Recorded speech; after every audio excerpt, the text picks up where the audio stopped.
Bonjour à tous et bienvenue sur boursicoté.com pour cette nouvelle analyse technique du CAC 40 en point matinal avec un retour donc sur cette fameuse zone des 7577 points dès ce matin.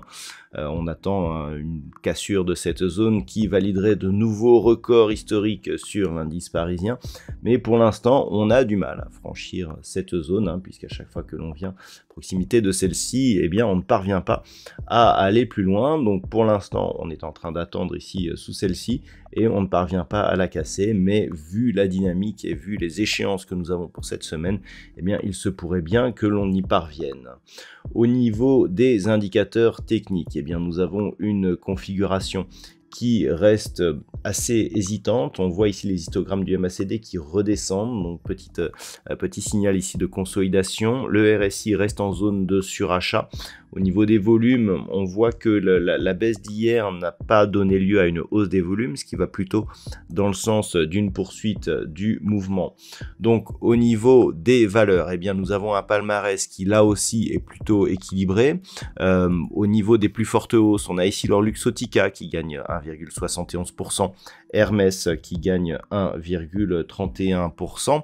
Derrière, Téléperformance, Saint-Gobain ou L'Oréal sont sur des hausses proches de 1%.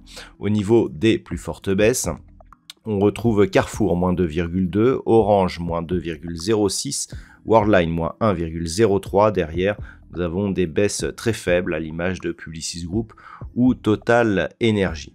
Donc, la configuration, elle se fait ici. On voit ici que c'est une zone majeure. Je vous avais indiqué que c'était un objectif lié à des configurations chartistes. On le vérifie, puisque cette petite pause ici nous indique justement peut-être la fin d'une dynamique. Toutefois, si on parvenait à casser durablement cette zone, eh bien, on relancerait une tendance haussière sur de nouveaux plus hauts historiques, ce qui serait donc un signal relativement important, même si on venait à consolider, tant que les cours resteraient ici autour d'une zone proche des 7450 points, en général au-dessus de ce support oblique qui définit la tendance actuelle, eh bien on aurait une configuration qui serait toujours dans la continuité malgré cette phase de consolidation. Voilà donc ce que l'on peut dire d'un point de vue technique sur la configuration actuelle. D'un point de vue macroéconomique, on va commencer à attaquer le dur de cette semaine. Nous avons eu ce matin en Grande-Bretagne les chiffres du PIB qui se sont révélés inférieurs à ce qui était attendu. On est à moins 0,3% en progression mensuelle. D'un point de vue annuel, on est toujours positif, mais on attendait 0 et le fait que l'on ait ici ce chiffre négatif, je dirais, est largement inférieur au consensus. Pas de news du côté de l'Europe, du reste de l'Europe ce matin. On va donc commencer à 14h30 avec les prix à la production qui seront dévoilés donc du côté des États-Unis. À 16h30, nous aurons les stocks de pétrole brut.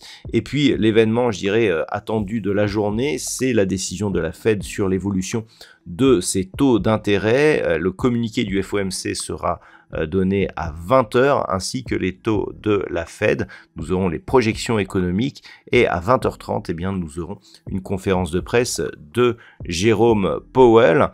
Et puis dans la nuit, donc enfin ce soir, nous aurons aussi le PIB de la Nouvelle-Zélande qui sera dévoilé à 22h45. Donc une semaine qui commence à s'intensifier en termes de news, mais on aura aussi demain des statistiques importantes avec notamment la Banque Centrale Européenne.